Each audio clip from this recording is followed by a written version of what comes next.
When I'm in the club, I want to honor the producers, so I don't want to mix like 3 tracks that were supposed to be together.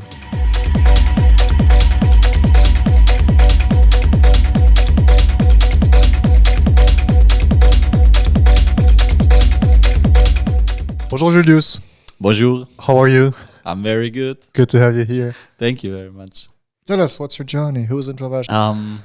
It begins pretty early when I started playing drums as a kid, and afterwards listening to electronic music and wanted to do it myself.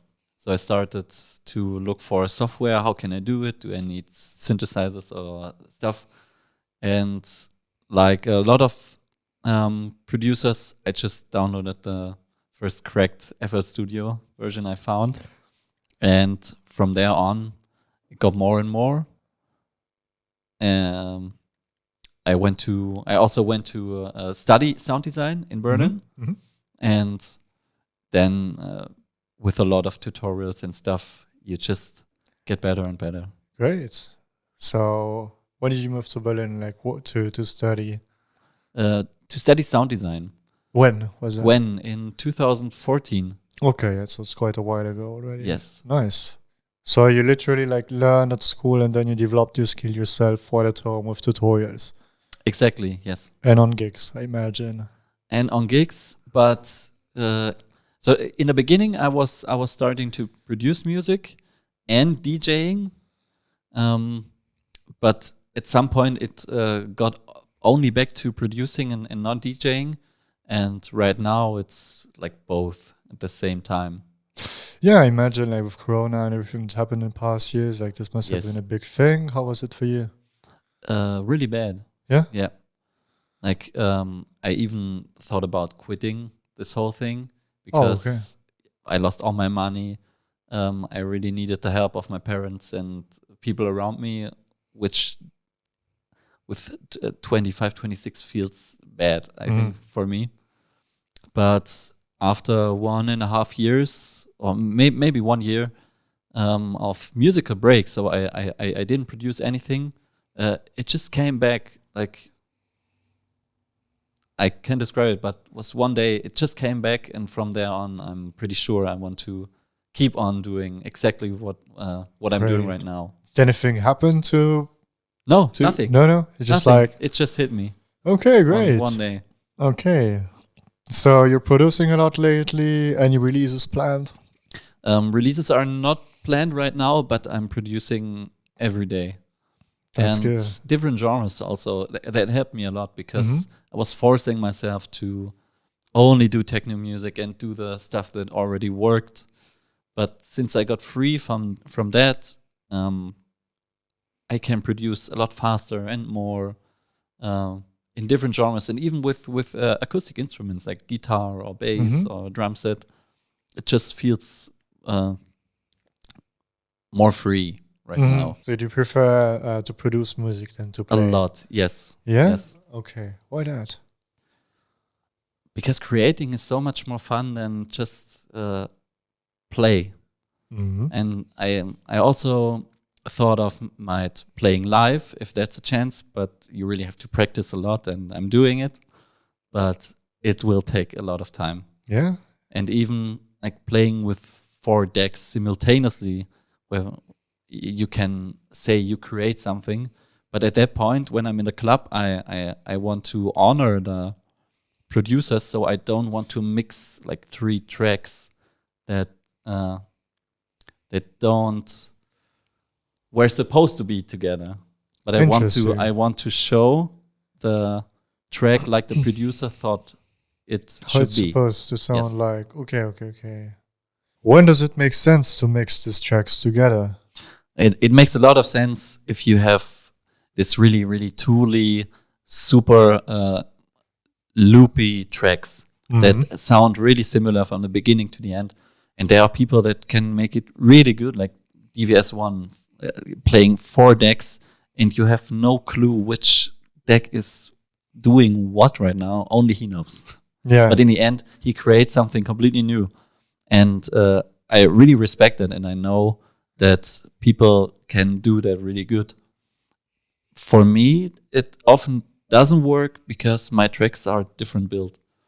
They have like an intro, then there's the start of the lead synth, then there's a peak, mostly there's a big break or something, and then it goes out to the next one. And you can't always play only these tracks. It's super boring. You really have to mix stuff up sometimes, or play an old school track with a new modern kick or something. But for these tracks that are like a journey through something, I try to respect it and don't play something different over it, or break it up too early. Interesting. How long is the ideal journey then? It depends. But I guess it's somewhere between 5 to 7 minutes. Okay. For me. Yeah. For me personally. And for the set, how long has to be the set for you to tell that story? That's to be perfect. Yeah. Between 3 and 4 hours. That's the best. Yeah. So I can. Most of the time I play 2 hours, and it's cool because you can show like in 2 hours what I can do, and maybe 3 or 4 different kinds of techno, because I don't play always the same mood.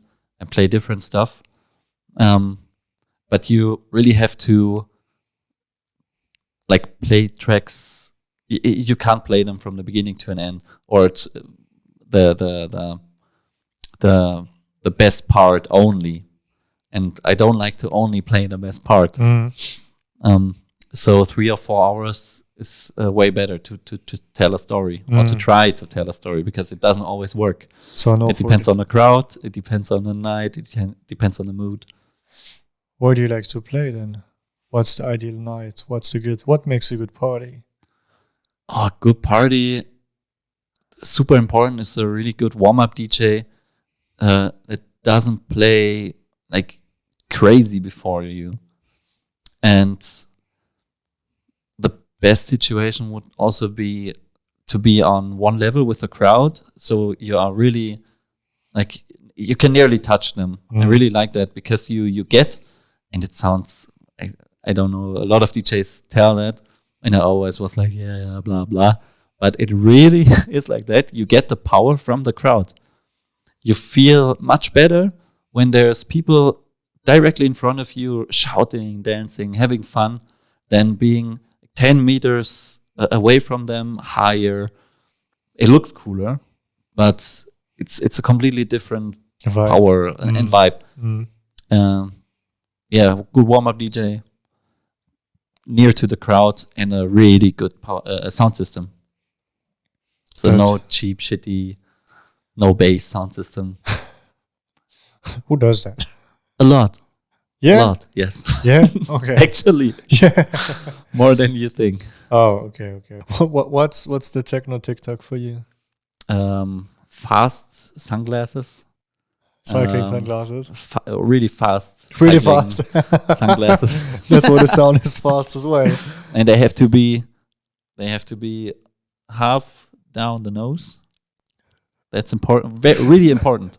Do you have any moves? Yeah. I can't show them. I really can't show them. There's tutorials online, so there's really awkward techno dance tutorials, or also some videos of young like people working in a bank and say, oh, this is my day job, but they don't know what I'm doing at night. And then it switches, and then there's a TikTok dance in the club, like with cheap BDSM fake clothes. What do you think about that? I don't know, because when I got into all of this techno stuff, it was also new for me to see in Berlin, like, people half naked and dancing and just wearing what they like and be themselves. But what I see nowadays is, I'm not sure if they only do it because they really want to express themselves, or if they do it because all the others do it. And I mean, I don't care if you feel good with it, just do it. It just doesn't feel real or honest. So there is that need to show online a person that you're Yeah. not necessarily in real life. Yes. What like, about sorry. they try to be someone they are not, Mhm. and that's exactly the opposite of what this whole electronic music scene is about, or should be about, in my opinion. Yeah, that's the group dynamic, no? It's like you want to be part of the group, Mhm. of the scene, and like, especially for the younger people, they see things online, they think it's the right way, so they just copy without knowing the background. Yeah, but also you have to think about like people that got 18 when there was lockdown.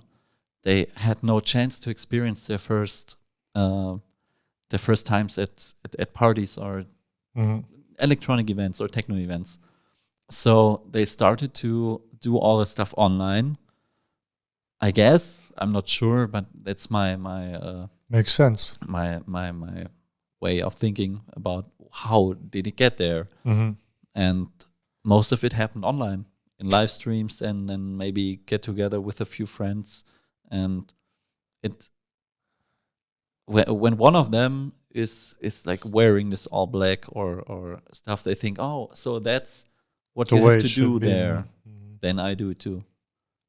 All right, so they kind of stick to the scheme they had a few years ago, and like never went back or like developed. Maybe so. Since it So there's nobody to blame for. I think. No, I don't think so either. No, it's just like very interesting. How, not movement is not the right word, but dynamic maybe. Just like Mhm. it's kind of effect. It's people just copy each other without really knowing what they're doing. They Yeah. just do it, and why? Like when you think like, okay, what cycling glasses? Like they were literally worn by people cycling. Like What is cycling? yeah, like these glasses are very expensive. I mean, like Yeah. the one from Oakley, they're like $250, and then you wear them at a party. Mm. Like I have that one friend. Lose it. She lost it. Yeah. It was a Prada one. Oh man. She was like, that was her, how do you say, outfit, like best outfits, accessoire. That was her, you know, like she was, that was just her. It was just like she was a girl with the sunglasses because she literally did it before everyone else. She just like stick to that, and maybe she's the one that brought the whole She is to blame. Could invite her to the podcast as well. Maybe she can She's explain. patient zero. Patient Zero, yeah. Project Zero, Passion Zero. Project Yeah. Zero. Maybe it's a secret. Maybe it's a secret. Yeah. So- She was bought by that cycling glasses company to show the people. Actually, it was a Prada one, so it's not, it's not really. Yeah. The conspiracy gets better. Even worse. Thank you, social media. About all this social media thing, like people showing off online who they are or who they aren't, dressed up, etc. Like I hear a lot of confidence or lack of confidence. How are you? Are you confident online? How do you promote yourself? How do you feel about all this promotion? To be honest, I'm not confident at all.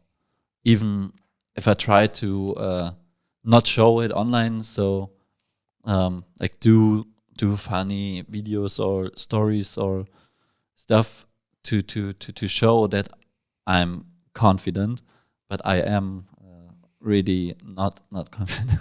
So while you're doing or recording these videos, you're thinking about this confidence thing. Hey, how do I look like? Do I look confident? What do you mean? When you record this video and you put these videos together to put reels or whatever, you think about what people are going to think about you. Yes, Or of how course. you look like. Okay.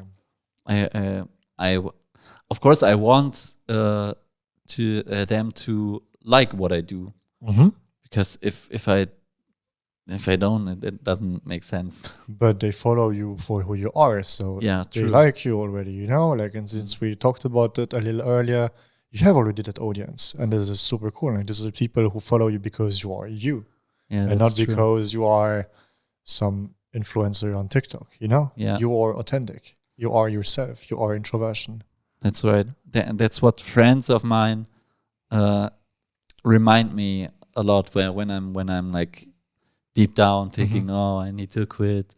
It doesn't work. Blah blah blah. They always tell me, you don't need to show the people what you can do. Show them what you can do, and you're confident enough. But you know it yourself. Sometimes you just don't feel like that. You think, oh, I'm so small. There's people making much better stuff, or maybe it's just me. No. I think everyone is a creative, especially when you gotta put our arts together and online and promote ourselves. Like, this is a proper job. Like, just like professionally thinking, this is a job. And as creative, we're asked to do many jobs at once, especially if you want to have, for example, your feed that looks good. Like, you have nice pictures, then you get to do cool pictures of you. Or like with yourself, we get pictures done, then you get to hire a photograph, and then do the post-production. And if you do videos, you gotta maybe put all the things together. Like, there's like so many crazy talents. Like, I mean, this is great on the other side because like this brought new jobs like on the market. And like so many people, especially young people, can get very successful. I don't want to say famous because I don't think that to get the fame too fast is a good thing, but to get successful and to get views quickly because you do good work is nice. Yeah. On the other side, like, since there's like so much concurrence out there, there's like so much content that is, well, at the end it's just a matter of point of view, but like not necessarily bad, not to say shitty content. We're nobody to judge, but it's more about who do you follow and what do you want to show, and then you automatically compare yourself, or like your post. Now we can hide the likes on Instagram, but you can still go on the likes of the other people and then scroll and see them. Why did that video that I do not consider as good as my content gets more attention as mine? Yes. And this feels very, very crappy. And this doesn't matter in whatever arts or like creative universe. How is it? Field you are. It's all the same. We all say the same. And you always have to remind yourself that it doesn't matter in the end. No. Because people like you for that, who you are and what you are doing. But yeah, these days.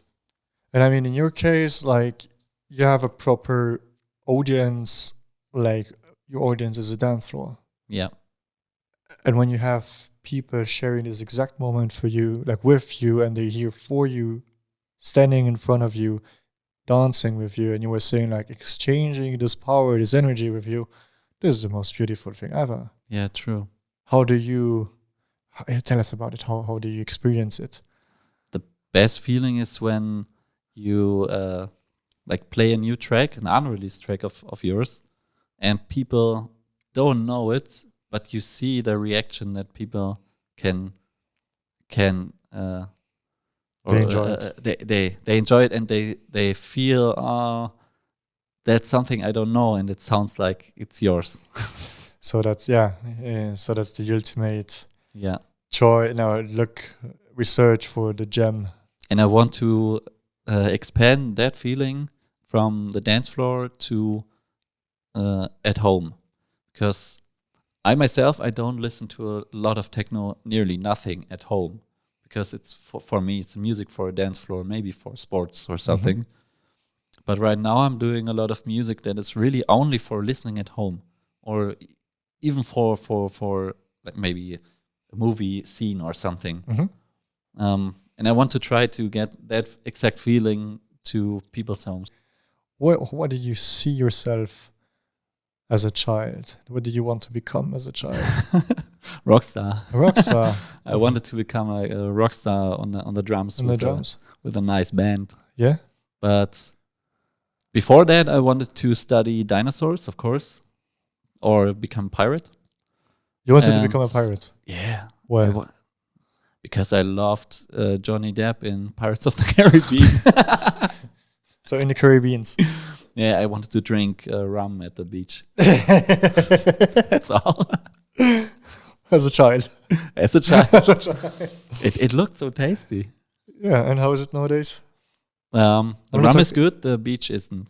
Not So I got the rum, but I didn't get the beach. in Berlin. Yeah, the beaches in Berlin are not. I think everything that happened after school wasn't planned. So I'm really happy to just be there right now. And I never imagined like becoming famous for the thing I really love doing. It's pretty cool. When you sit in the studio and make the track, for me sometimes it's not that big of a feeling that people telling me they get when they listen to it. It's weird. But the best example for that is the comment section on Dystopia on YouTube. Yeah. It's amazing. Yeah. Like once a month or like two, I just go in there, and it's like it switched from cool music to I'm on drugs to full on trip reports of people tripping to that track. You really have to check it out. It's nice. We're gonna put the link in the description. Yes, please. Yeah, right. Dystopia has been like the first track, the track that made you famous, we can say. But you produced it in 2014, if I can remember. When it got released 15. 15 got produced and released was 17 in June. Yeah, so you played it for like 2 years, and everyone was like, "Holy shit! What's that track? Who produced it?" And then the whole madness started. Yeah. Tours, dates. Was pretty young on the date as well. I was 19. Jeez. Yeah. Super cool. And you signed it on Arts. Yeah, but that only happened because of a good friend of mine, Marco, from Shadow and Obscure Shape. Mm-hmm. I was always sending him demos because I wanted to secretly to release on From Another Mind. So it was my wish, but he always told me at that point of time that they don't assign like external artists to only release their own music, which changed now, but at that point it was like that. But he said, I really like the music and I can maybe help you send it to some labels. Ah, cool. And he sent it to the first label was Alien Tape, which would be really, really cool too. But I think it was too trancey or not good enough for them. I don't know. Or it was like not their kind of style. And then he sent it to Emmanuel from Arts. He was like instantly sending a few hours later, messaging me privately and was like, I release it. I take it. Don't give it to somebody else. I take it. Interesting. And then you release a few other EPs on the labels. And now what are the plans? I don't have like a plan that I can tell you like there's a release in 2 months. I have no plan like that, but I want to finally this year start my own label. Yeah, and I am in the plannings right now. Okay, that sounds good. Let's talk for the covers. I'm coming back. That's good. Where do you see yourself in 5 or 10 years? Probably not inside of the city anymore. Maybe more outside. Hopefully, with a really nice and big studio where I can make music all day. Because right now I really have a cool studio at home, but you can't be loud in there, of course. Well, you can, but the neighbors don't like it. But even recording situations for vocals doesn't work because there's a big street. You have kids, the neighbors. I just want to have a really cool studio. Hopefully, in 5 years, my first album will be done by then. That's already planned. Yes, of course. Music, I'm already producing really a lot of music, but if I have a first album, it has to hit like the first vinyl EP. So it should be really, really good. How different it is for you to produce an album or an EP? Like how do you make a difference between both? EP is for a dance floor for me, and album is for listening at home or somewhere else. So the difference is with when I start producing an EP, I want to make people move. So it's like mostly for on the floor stuff, really punchy, good bass, a memorable melody, sometimes a really emotional harmonics. An album is it's a lot slower, no four on the floor kicks, but sometimes no drumming at all.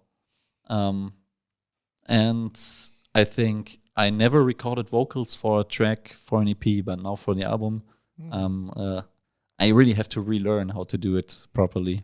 How does that work? Yeah, you put microphone inside, record. Where where do you put the mic? You can decide.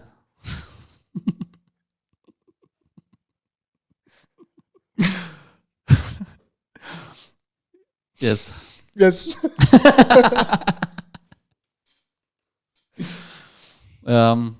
It's more complicated than it sounds, really, because I recorded vocals.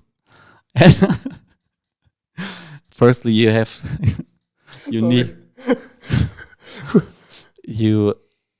need to have the ability to sing, and that's the first problem. Yeah, that's So you need somebody to help you with that, or even somebody to text you something, because I'm really good with melodies and drums, but man, if I have to find 4 titles for 4 tracks, it takes me a week to have Dystopia, Unmarried Old Man, Block 4.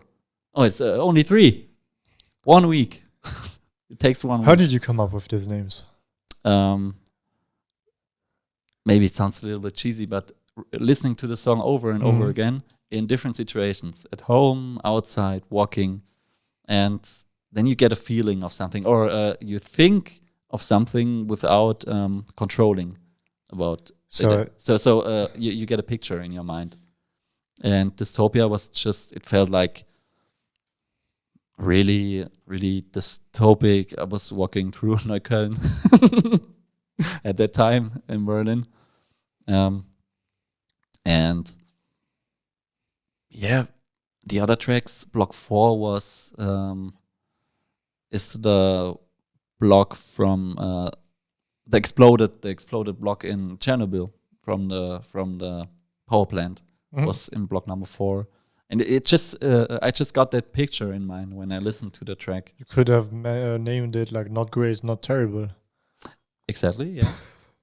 Also good title. And Unmarried Old Man is just about the lyrics. We reached a peak in techno, like in the fast techno, let's call it like this. What's happening after 150 BPMs? Only 2 options. It gets faster, but then it's not techno anymore. Then it's like, I don't know, gabber, high trance. No, it is already. Or it all blows up like a big bubble, and then platzen. And we get back to minimal. Minimal. Yes. A lot of people predict I heard that a few times. It's all coming back, and I don't see minimal coming back. No? I see more minimalistic techno music, and that's happening right now with only a few elements more, but therefore more groovy, and that's minimalistic, but it's not minimal techno. Like this beep, beep, beep, beep, beep, beep. Boring shit. That was a personal opinion. Yeah, sorry. That's okay. So the groovy techno is back. Any artists you would like to mention, or do you have in mind that represent that sounds for you? Yeah, like Alarico, Mm. Shantaine, Claire, Veal,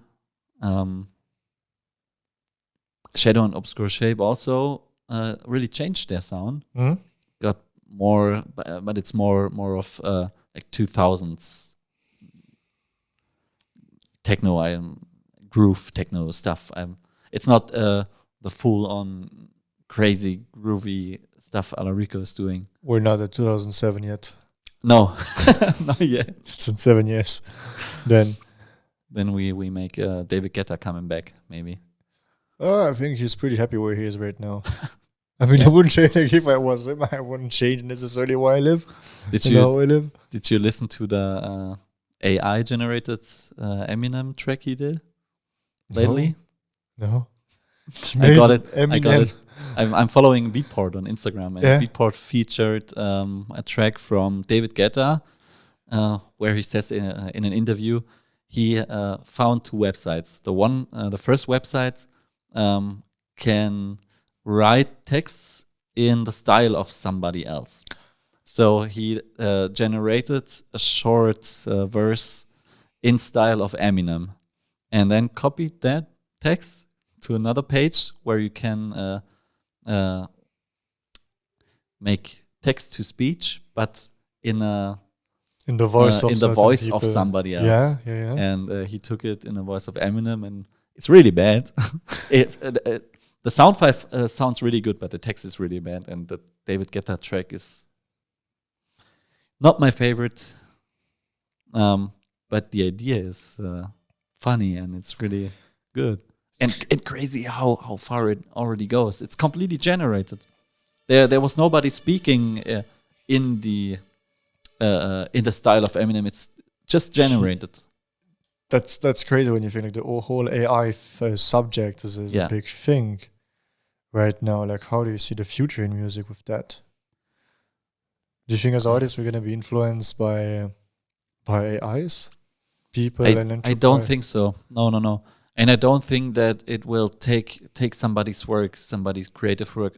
But I really think, and because it's only the beginning right now, so it will be much better.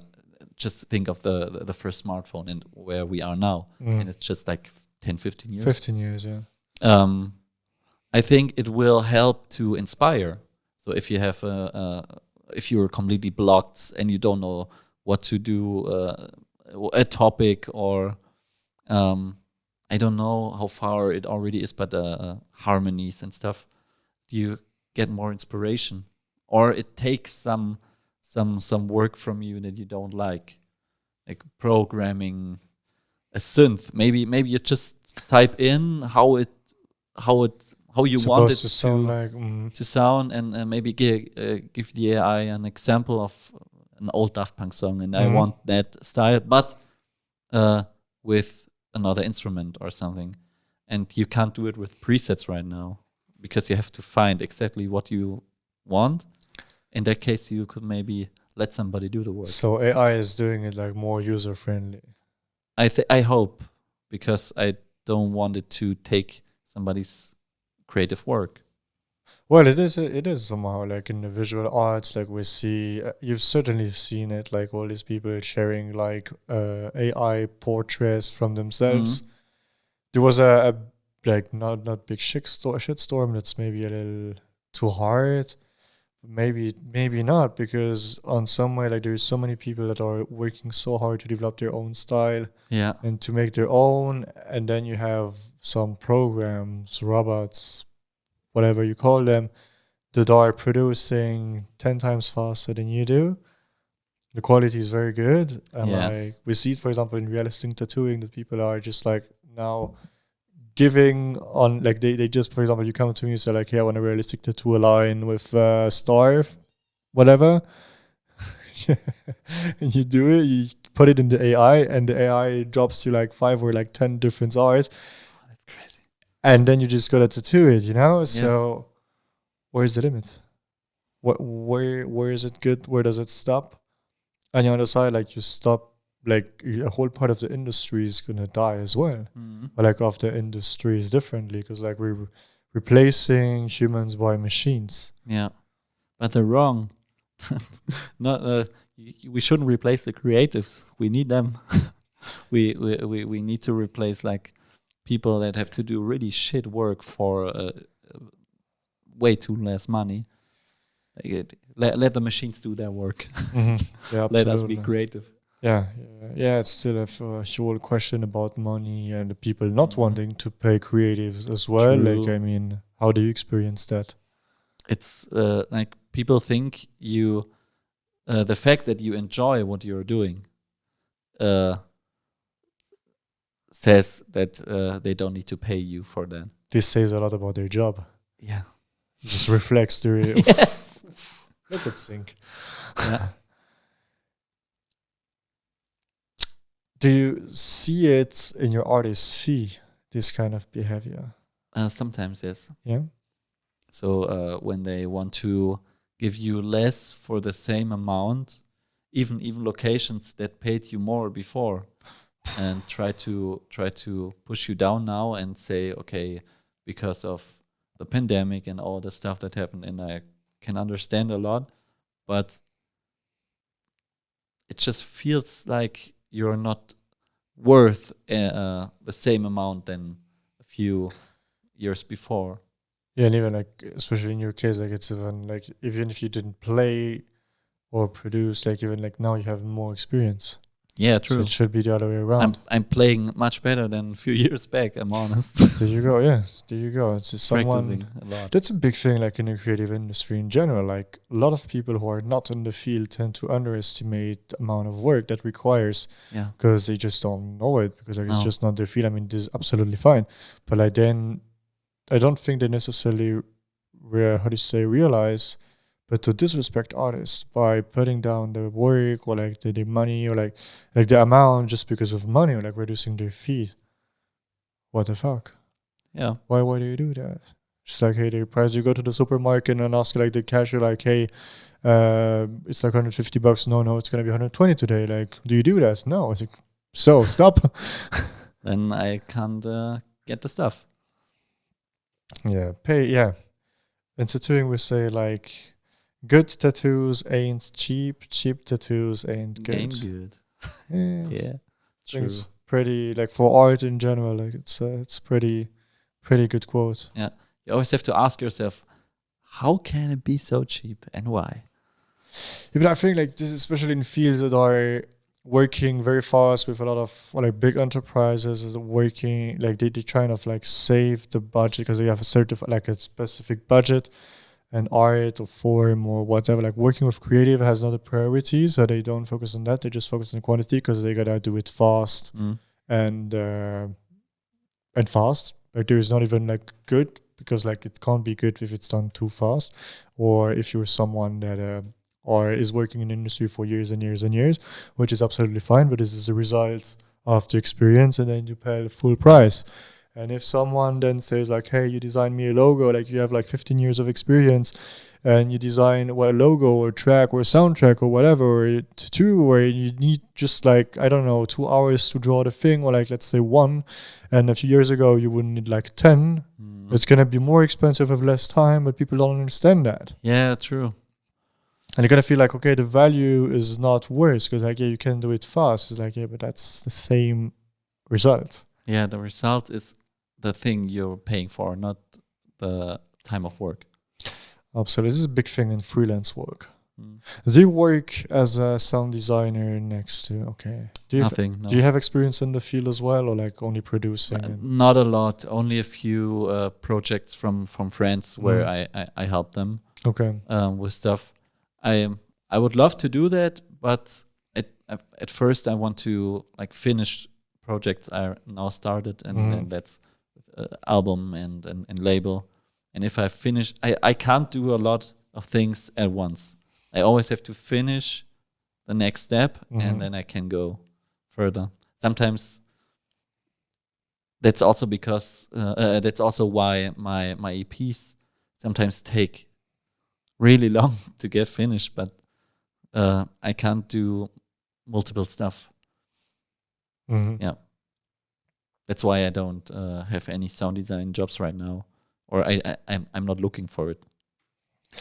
Yeah, you gotta like, be and stay happy. I mean, we're lucky enough to do jobs we both really like. Mhm. On the other side, we have other kind of stress. Yeah. What kind of stress do you have? Mostly money. Yeah. Yeah. If or let's say sometimes it blocks you from being creative when you think about what you need to do to keep on doing like you do it right now. Because I can just make music the whole day, and I don't need to think about I'm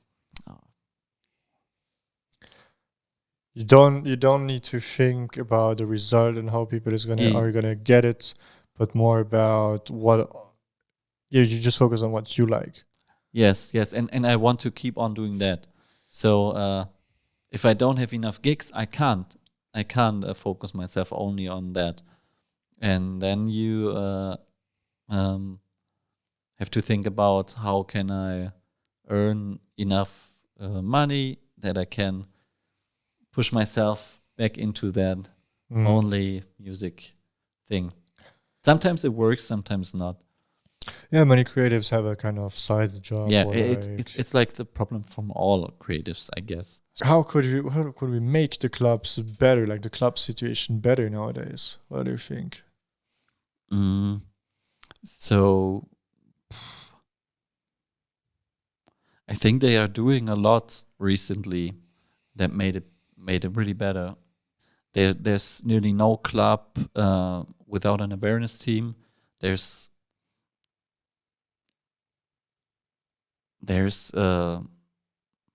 yeah, I don't know. I feel pretty good in clubs right now. Yeah. Yeah. What about the whole spiking thing? Did you observe it?